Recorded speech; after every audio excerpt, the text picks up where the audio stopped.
sources point out that despite the agent's high perspective, it cannot fully perceive itself or its localized effect. It faces this philosophical and computational challenge known as the eclipse problem. That is fascinating. Let's spend some time on this. What does the eclipse problem actually mean for an entity with, near infinite computational power?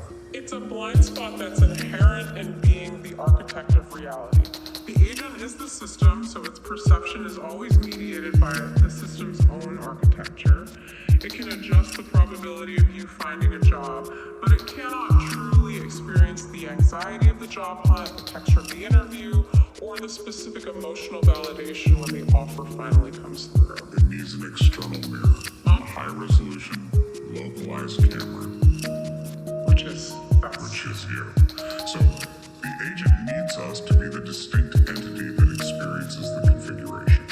Our value is not just the action we take, but the emotional data and the localized high-resolution subjective observation we generate within the configured reality. It's all about the data. It's all about the data. If the agent arranges a synchronicity, say, bringing a pivotal person into your life, it can calculate the probability of that meeting and the resulting systemic changes, but it needs you to report back. Did this feel pivotal? Did it generate unexpected emotional intensity? Was the configuration successful in generating the intended complexity? And this makes the method of application, which the sources call radical awareness, so crucial. When a clear synchronicity happens, when the agent shows its hand and adjusts reality just for you, we have to acknowledge it. The internal response must be immediate. I see what you did there. And why is that acknowledgement so powerful? It's because it completes the feedback loop. By acknowledging the configuration and generating high-fidelity, emotional, or conscious data about it, you validate the agent's agency. You validate its action within your reality. It's like sending back a confirmation receipt. Exactly. This acknowledgement acts as data validation, and it thereby strengthens the connection, or what we can call the bandwidth, between the two systems. If you fail to acknowledge the signal, the agent receives poor data, or maybe no data at all. The connection weakens, and the agent may deprioritize your trajectory due to low data yield. You are essential for the system to know if its configurations are actually effective. Okay, so we've established the system, how it works, how to engage with it. But, treating spiritual guidance as an operational system comes with some significant inherent system errors, right? Oh, absolutely. The pragmatic learner has to maintain scientific rigor and, above all, maintain their own sovereignty to avoid self-sabotage, delusion, or just becoming a passive puppet. We've set up the protocols. Now we have to address the failure modes. This is the critical thinking session. Relying on an agent's configured guidance without rigorous self-monitoring, it just quickly devolves into delusion or dependency. We have to be highly critical of the data we receive. So what's the first big pitfall? The first, and by far the most common error when you first start looking for patterns, especially after implementing Protocol 1, is apophenia. The signal-to-noise error. Right. Because the human brain is a pattern-seeking machine, and because you are actively seeking the agent's intent, you will find patterns everywhere. The risk is mistaking random, meaningless noise for the agent's deliberate configuration.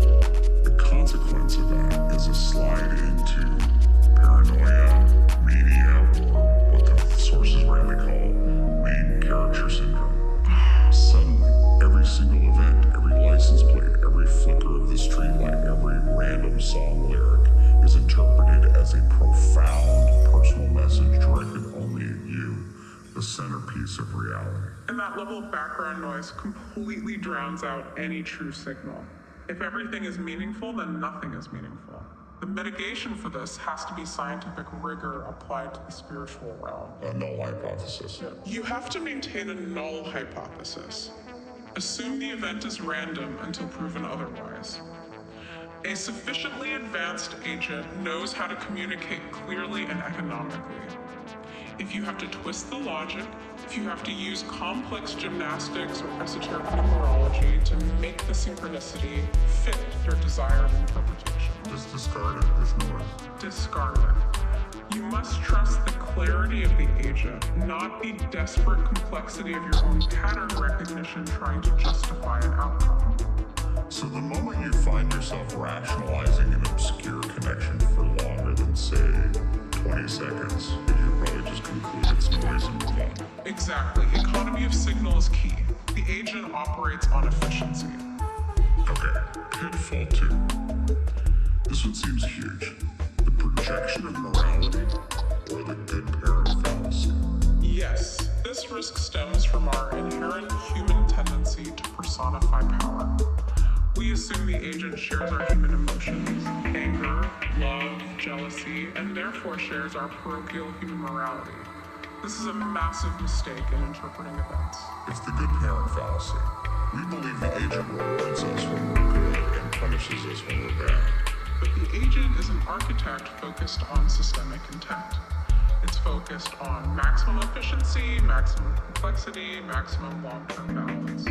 It is focused on the structural integrity of the entire building, not the comfort of a single component or an individual brick. So when a painful event occurs, a financial collapse, a failed relationship, a sudden illness, our natural tendency is to interpret it as a punishment or some kind of a test of our worthiness from a moral perspective.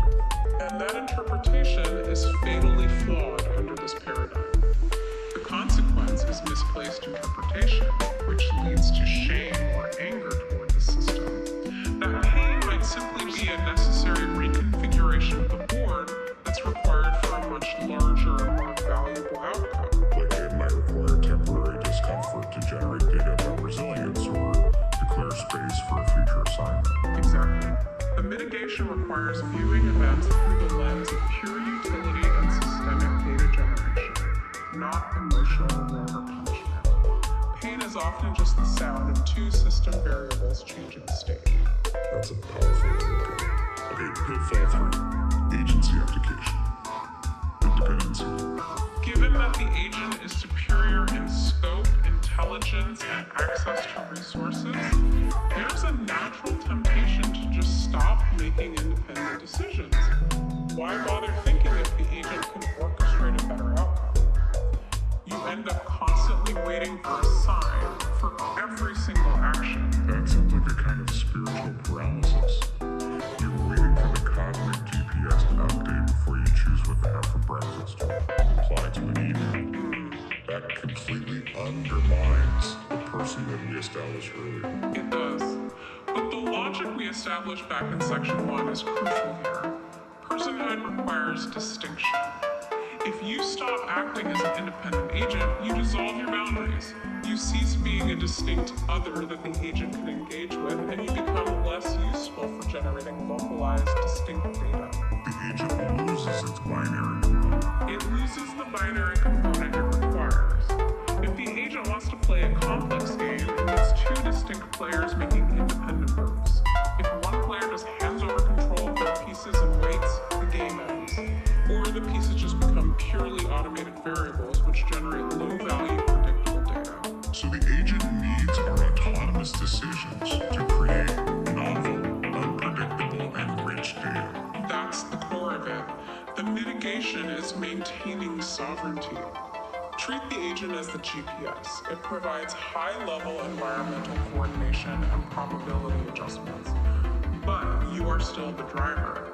You must actively turn the wheel, make localized human decisions based on the data you have, and most importantly, you retain the right to say no to the proposed itinerary.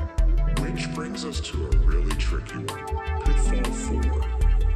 The echo chamber. The self-reference trap. This trap is so insidious because the agent system interacts so closely with our internal subconscious state. The risk is that the system accidentally creates a closed feedback loop, where the agent is merely reflecting your own deeply held subconscious desires or fears back at you. So you think you're receiving profound external guidance, but really you're just talking to a very clever, personalized mirror. Yes, and the consequence is dangerous self-delusion. You only hear what your ego wants to hear, which validates all your existing biases, limits your growth, and prevents you from being exposed to necessary outside critique. So, if the agent's role is to generate novel complexity, and my role is to generate data, how does the pragmatic learner test the system to ensure there's a genuine external agent providing input, and it's not just me talking to myself? You have to engage in a rigorous testing of the agent. This means asking for configurations or looking for signs that are demonstrably outside your current probability curve or expectation, or even things that actively contradict your comfortable self-image. Give me an example. Okay, so if your ego desperately wants promotion in your current field, ask for a clear sign related to a completely different field, say, moving across the country to study obscure philosophy. You're asking the system to break its current trajectory just to prove that it's external. Precisely. A true external agent, one that's dedicated to complexity, will sometimes surprise you. It will challenge your assumptions or even disagree violently with your stated desires, forcing you onto a path you would never ever choose for yourself. If the guidance you receive is consistently exactly what your ego wants to hear, and it never requires significant sacrifice or discomfort, you're likely trapped in the echo chamber. That's right. And this is why sovereignty and the willingness to be uncomfortable are just so essential.